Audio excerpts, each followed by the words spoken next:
7, of course, is part of getting it to blossom abundantly and fruit.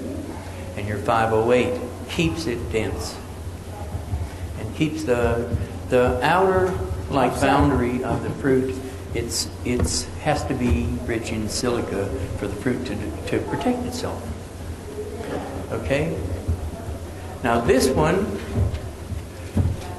was ginger I grew in my own operation, and it's a rooting crop. And this is one you'd start again with your nettle preparation there that's got that lime and silica connection, but you're going in the other direction with it, with the 503, the chamomile, to get that nitrogen fixation working, and your 502 to release sulfur and your trace minerals, and your 505 to keep nitrates low, and your 508, this is a silica plant. And it's a real good plant to grow in worn out old, like hammered soils that you're going to rehabilitate. And it carries all of its microbial symbiotes in the root chunk that you plant. And we found out, particularly with this plant, about a phenomenon that we call root exudate overlap.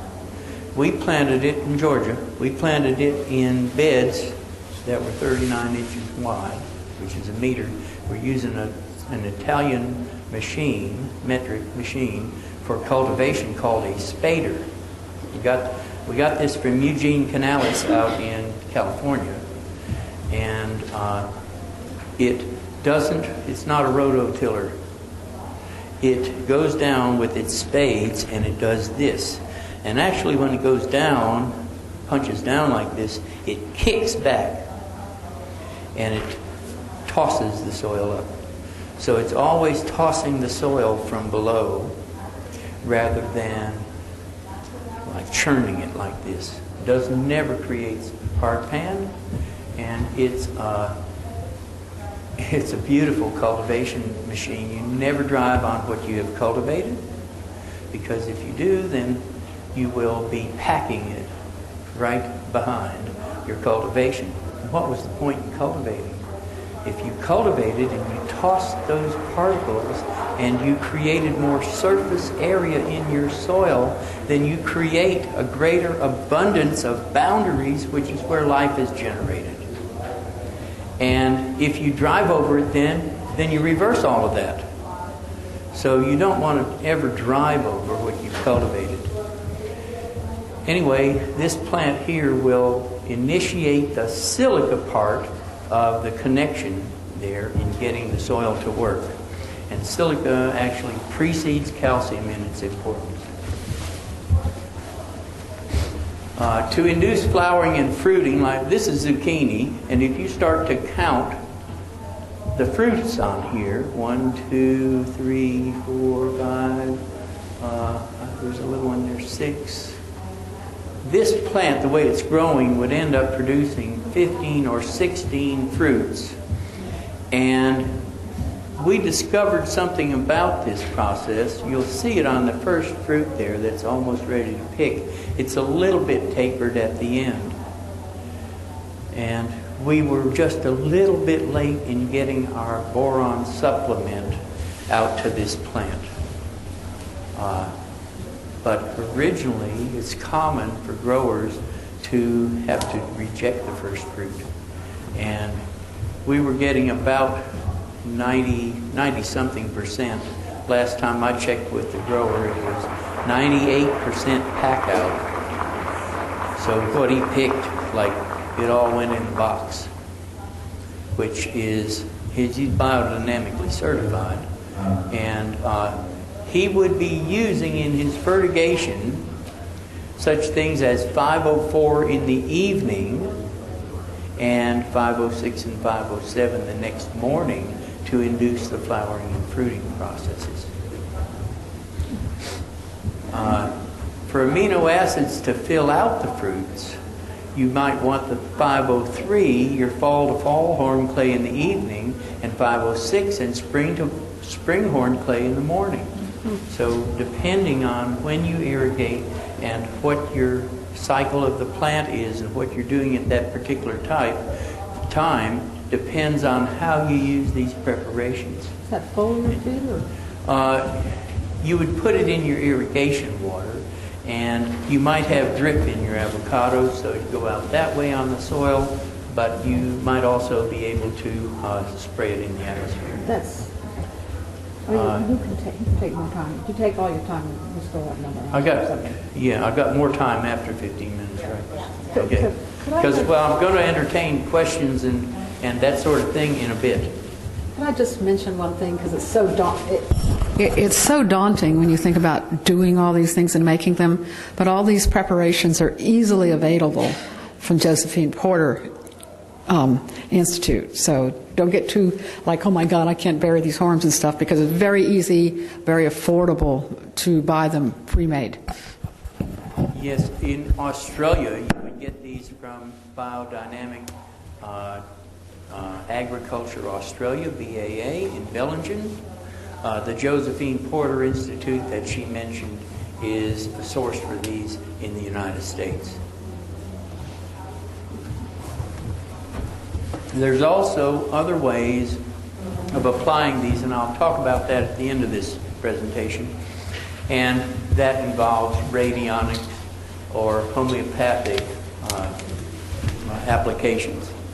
Now this is a crop, and I was very delighted to see that somebody out here is growing it and selling it.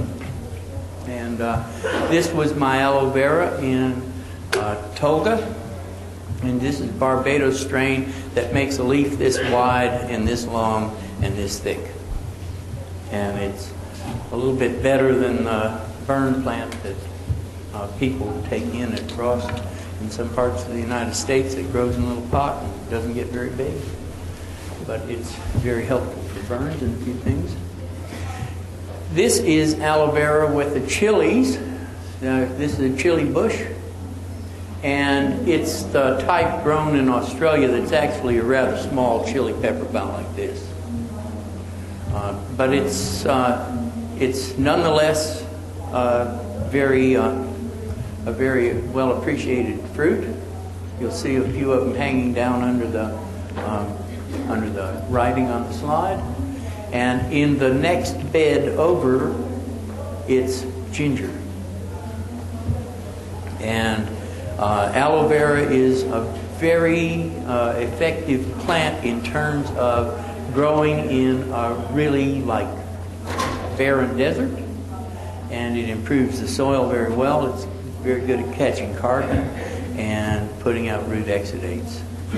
And so you might, for that sort of vegetative growth that you're talking about in aloe vera and ginger, you might be using your 503 in 504 in the evening, and your 504 and your 508 in the morning.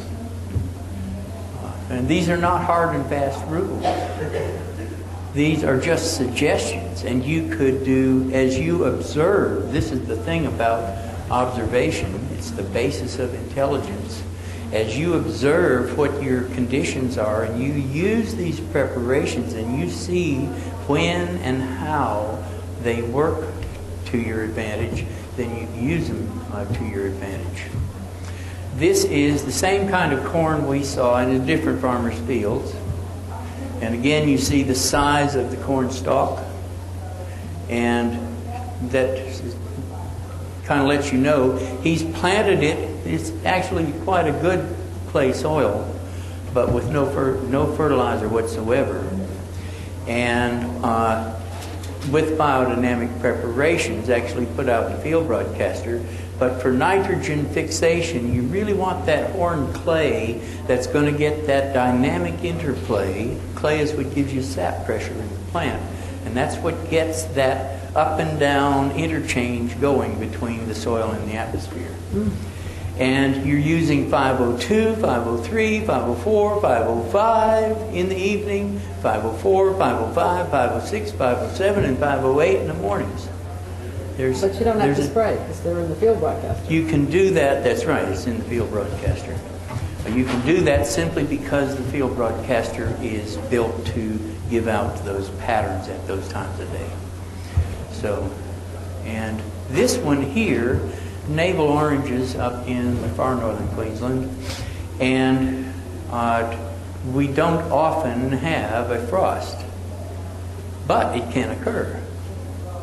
And if it were to occur, to protect against frost, you would spray your 507 or treat radionically. Spray your 507 in the evening and your 508 the next morning. The 507 it's associated with that blossoming, burning process, but it's a process where the plant gives off energy. And if this is going to occur for very many days, you also need to complement it with something that enhances the accumulation of energy, which would be your 508, your horsetail. So, and this one here, picture of bananas, and again in far northern Queensland. And this is Cavendish, and it's actually, from my point of view, this is the most commonly grown variety, and it's grown commercially, and it's just utterly worthless in the store. And it's poisoned with lorsban. They'll inject with this chemical, and it kills anything that nips the surface of the banana skin, let alone anything else in the banana. And I wouldn't recommend that anyone eat these things. And I never saw any old guys working on the injection crews. I've seen like thousands and thousands of acres of these bananas. But this one, actually, I would prefer if it's grown biodynamically. It's a beautiful, really lovely flavored banana. Just if you ate the biodynamic version, you would just be absolutely astonished. You'd fall in love with bananas. And a lot of that flavor comes from the way that the cells are filled out by potassium processes in the plant after the initial cell division has occurred. And for that to work best, 502 in the evening, 506 in the morning would be a very good combination. How many more slides you have? Keep going. Okay, just move it on. Yeah, this is sheep, and these are prize-winning sheep on a school farm, a small school farm down in Melbourne, and they're particularly improved by having the sulfur. Their hair and coat, they don't get itchy or scratchy and that sort of stuff. And so for sulfur, 502 in the evening, 508 in the morning.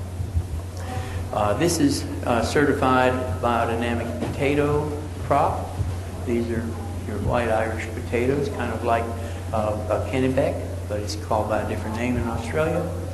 And this, again, potatoes are very susceptible to calcium and zinc deficiencies, and if you have any nitrogen loose in the soil, it generally inhibits the uptake of calcium and zinc.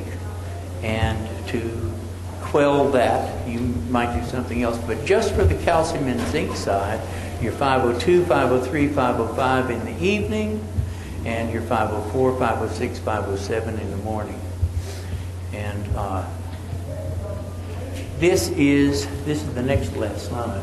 Mm-hmm. This is what I call a field broadcaster. They have been called by some other names.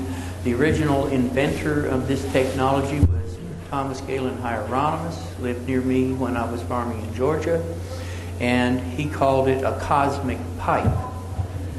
And I've had a few people ask me, "Oh, cosmic pipe, huh? What do you smoke in it?" And I thought, this isn't the idea. I mean, it might be good for a laugh, but it's not the idea. You're putting out patterns of energy like a crystal radio broadcast. And you've got a big induction coil there to induce that field. And you've got a well. You see the well there with the PVC cap on it.